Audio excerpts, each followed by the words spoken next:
இன்றே டவுன்லோட் செய்து உங்கள் ஃபேவரட் ஷோக்களை என்ஜாய் பண்ணுங்க. நீங்க தான் சுப்பிரமணியமா?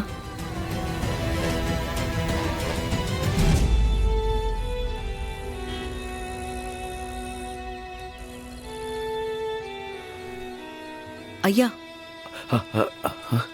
நீங்க தான்? ஆமாம்மா,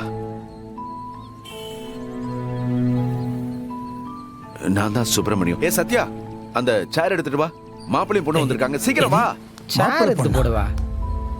நான் ஏதோ ஓ மாப்பிள்ளையும் பொண்ணு வந்த மாதிரி பேசினுக்கிறா. யாரு மேடம் இது? என்ன மாதிரி திமிர நக்கலா பேசிட்டு இருக்காப்ல? நான் சொன்னேன்ல பார்ட் 2ன்னு. ஓ, தம்பிக்கு எந்த ஊரு? ஏன் அண்ணன் எதுவும் பொண்ணுங்கன்னு பார்க்க போறியா? இல்ல அங்க வந்து பொண்ணு எடுக்கலான்னு பாக்குறேன், தெரியா? விடுங்க. நீங்க ஒன்றும் தப்பா எடுத்துக்காதீங்க. சத்யா இப்போ இப்படிதான் பேசுவான். நீ முதல்ல உட்காருமா, குடிக்கிறதுக்கு ஏதாவது வாங்கிட்டு வரவா? தியா பாப்பா எப்படிமா இருக்கா?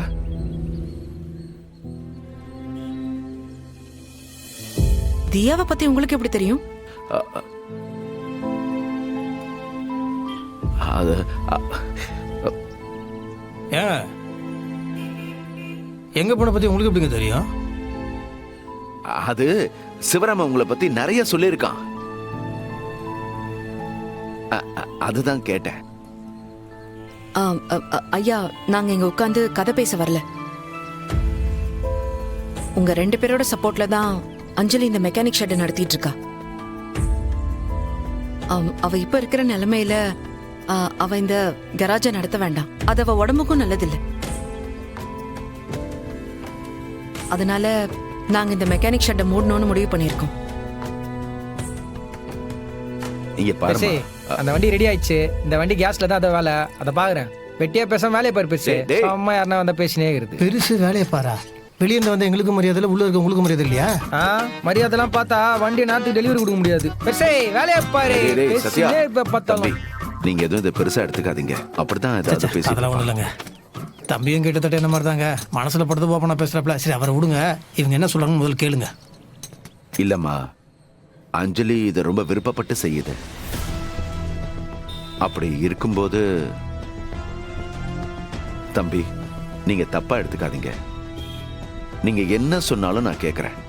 ஆனா இந்த விஷயத்துல அஞ்சலி மீறி நான் எந்த முடிவும் எடுக்க முடியாது. இன்னொரு விஷயம், சிவராமன் தான் எங்களை அஞ்சலிக்கு துணையா இருக்க சொல்லியிருக்காரு. அப்பா திரும்ப உங்ககிட்ட பேசினாரா?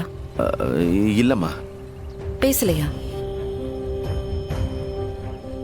அப்ப வேலைக்கு வர முடியாதுன்னு சொன்னீங்க. ஏன் திரும்ப பேசல? எங்க யார் பத்தியும் விசாரிக்கலையா? வேலையை தவிர வேற எதுவுமே சொல்லலையா? அது வேற ஒண்ணும் இல்லம்மா. எங்க மேல இருக்கிற நம்பிக்கையில தான் அவர் எதுவுமே பேசல. அது மட்டும் இல்லம்மா, இப்ப அவரை சுத்தி நிறைய பிரச்சனைகள் இருக்கு. என்கிட்ட பேசும்போது போலீஸ் அதை கண்டுபிடிச்சாங்கன்னு வையேன், சிக்கலாயிடுமா.